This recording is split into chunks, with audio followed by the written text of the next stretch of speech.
안녕하세요. 경매 드림쌤입니다. 오늘 배경을 보시고 어떤 걸 소개할지 궁금증이 생기실 텐데요. 이곳은 이탈리아 베네치아를 연상시키는 라베니체라는 곳입니다. 요즘 서울 편입으로 이슈가 되고 있는 김포인데요. 사진이 정말 잘 나와서 인스타그램이나 블로그에도 자주 등장을 하는 곳입니다. 야경이 정말 예쁜 곳인데요. 이런 수로가 집 앞에 있으면 강아지 데리고 산책을 하거나 가족들과도 매일 나오고 싶을 것 같은데요. 오늘의 집은 반값으로 떨어진 이 수로 옆 아파트입니다. 바로 상가 뒤에 보이는 아파트가 오늘의 주인공입니다.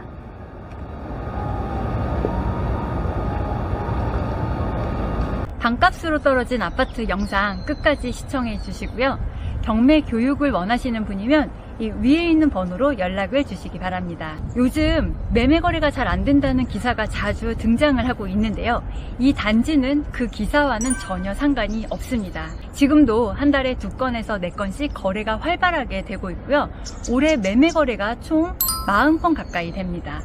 매매가로 거래되는 금액은 4억에서 5억대까지 보시면 되는데요. 아주 보수적으로 4억이라고 봐도 이 집의 최저 가격은 1억 이상 싸다는 걸 알 수가 있습니다. 경매지 내용을 설명을 드려볼게요.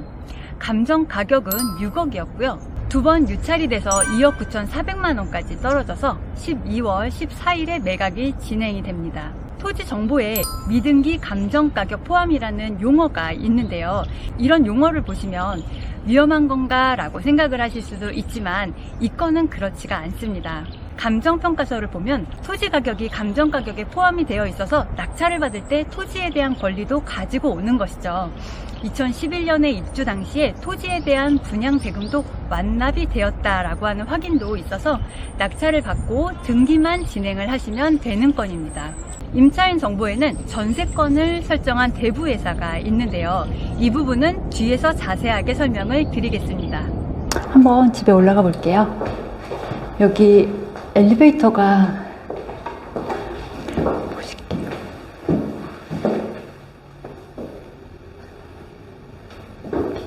올해 1월 기준으로 조사된 미납관리비는 30만 원 정도였는데요. 현장에 와서 관리사무소에 확인을 해보니까 지금 기준으로는 80만 원 정도의 미납관리비가 있다고 합니다.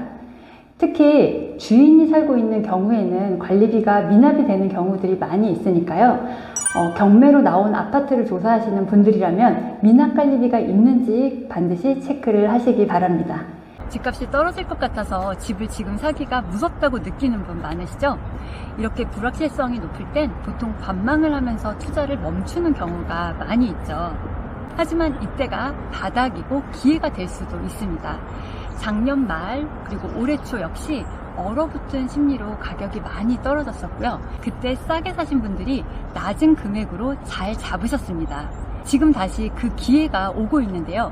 이럴 때 더 떨어져도 싸게 구입 가능한 경매로 안전마진을 챙기고 구입을 하는 것이 정답입니다. 물론 당장 대출이자 감당이 안 되거나 주택이 있는 분들께 무리한 투자를 권하는 것은 아닙니다. 무주택이거나 추가 주택을 구입하려는 1주택자인 분들이라면 고려를 해볼 만한 집입니다. 요즘 같은 하락장은 좀 길게 봤을 때 더 높은 시세 차익을 가져다 줄 수 있다는 점 기억을 하시기 바랍니다. 오늘 소개해드리는 집은 이 뒤에 보이는 동의 10층입니다. 시세를 한번 살펴보겠습니다. 당장 입주가 가능한 매매 시세는요, 최저 가격이 4억 3천만 원이고요, 전세는 2억 후반대라고 합니다. 그러니까 지금 최저 가격하고 비슷한 금액이 전세 가격이 되는 거죠. 이 아파트가 입주한 지 13년 차라 내부 인테리어 상태가 신축 같지는 않은데요.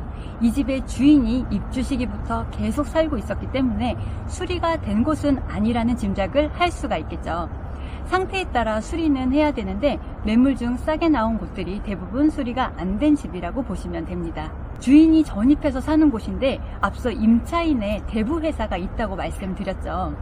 조금 이상합니다. 주인과 대부회사가 동거를 하는 것도 아닐 테고요. 이 집의 등기부 등본을 보면 잔금 시점에 대출을 2억 정도 받았고요. 그 이후로 대부회사가 추가로 대출을 해주면서 주인이 살고 있는 집에 전세권을 설정을 한 것입니다. 이 장치가 하는 역할은 만약의 경우 경매가 진행이 되더라도 임차인을 들이지 못하게 막으려고 하는 것입니다. 만약 소액 임차인이 들어온다면 최우선 변제금으로 1,900만 원까지 먼저 받아가기 때문에 이를 막기 위한 방편인 거죠. 이 전세권은 경매 낙찰 후 소멸이 되는 것이라 크게 걱정을 하지는 않으셔도 됩니다. 등기부등본에 근저당 이외에도 압류가 4건이 있는데요. 낙찰과 함께 소멸이 되는 거라 마찬가지로 낙찰자가 잔금을 치르게 되면 모두 지워지는 것이라 안심을 하셔도 됩니다. 지하철 장기역에서 도보로 10분 정도 거리에 있는데요. 이 장기역은 GTX D 노선 예정지로 발표가 된 곳입니다. 부천을 거쳐서 용산까지 20분대로 갈 수 있는 GTX가 들어오는 곳인 거죠. 물론 진행이 되려면 시간이 조금 걸리겠지만 좋은 호재가 근처에 있으니까 기대를 해볼 만합니다. 차로 15분이면 일산에 갈 수가 있고요. 상암동도 30분이면 갈 수 있는 교통이 양호한 위치에 있습니다. 아파트 단지에 젊은 분들이 상당히 많이 거주를 하고 계셔서 동네 분위기가 생동감이 넘치고요. 오후 시간이 되면서 어린아이들이 많이 보이는데요. 자녀를 키우기에 좋다는 주민들이 많습니다. 이렇게 집 바로 앞에 베네치아를 연상시키는 수로와 그 옆쪽으로 상가가 마주하고 있어서 큰 상권을 이루고 있습니다.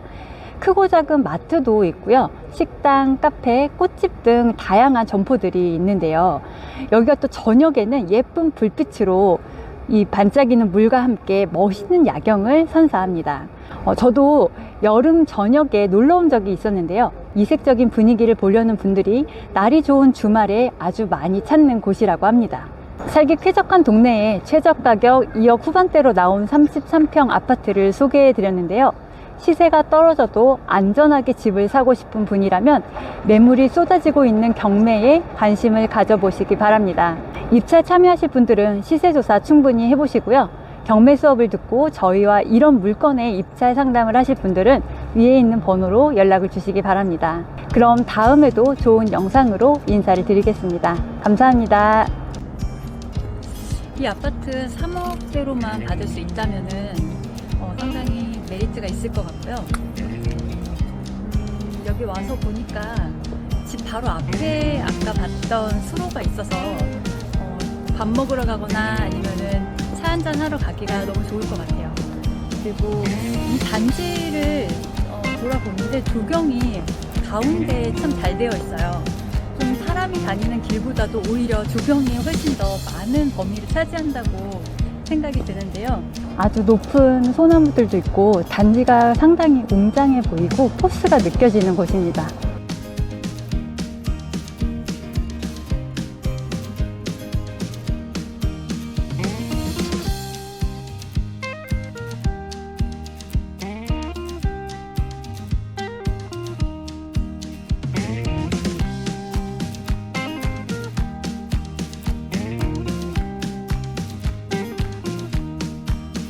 한번 집에 올라가 볼게요.